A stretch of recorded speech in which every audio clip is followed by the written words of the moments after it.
আজকের ভিডিওর প্রথম প্রশ্ন, লেবুর সাথে কি খেলে সর্দি কাশি ভালো হয়ে যায়? অপশনস: কালো জিরা, মধু, এলাচ নাকি দুধ। সঠিক উত্তর মধু। হালকা গরম পানিতে মধু ও লেবুর রস মিশিয়ে পান করলে ঠান্ডা সর্দি দূর হয়। পৃথিবীতে কোন রঙের ফুলের সংখ্যা সবচেয়ে বেশি?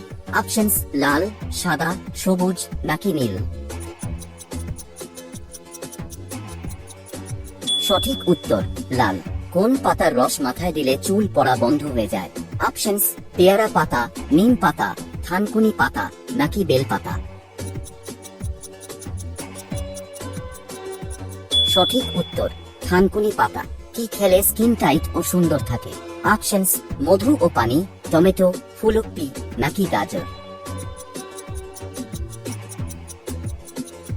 সঠিক উত্তর মধু ও পানি। কোন দিকে মাথা রেখে ঘুমালে ধনসম্পদ বেড়ে যায়?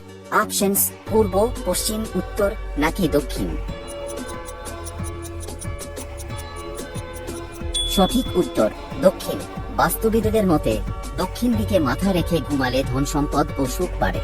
আপনাদের জন্য একটি সহজ প্রশ্ন, কোন গাছের ডাল দিয়ে দাঁত মাজলে দাঁত শক্ত হয়? অপশনস: জাম, পেয়ারা, নিম নাকি আম। বন্ধুরা, উত্তরটি জানলে অবশ্যই কমেন্ট করে জানাবেন। কাঁচা আম কোন রোগীদের জন্য ওষুধের মতো কাজ করে? অপশনস: রক্ত স্বল্পতা, হজম, কিডনি, ডায়াবেটিস।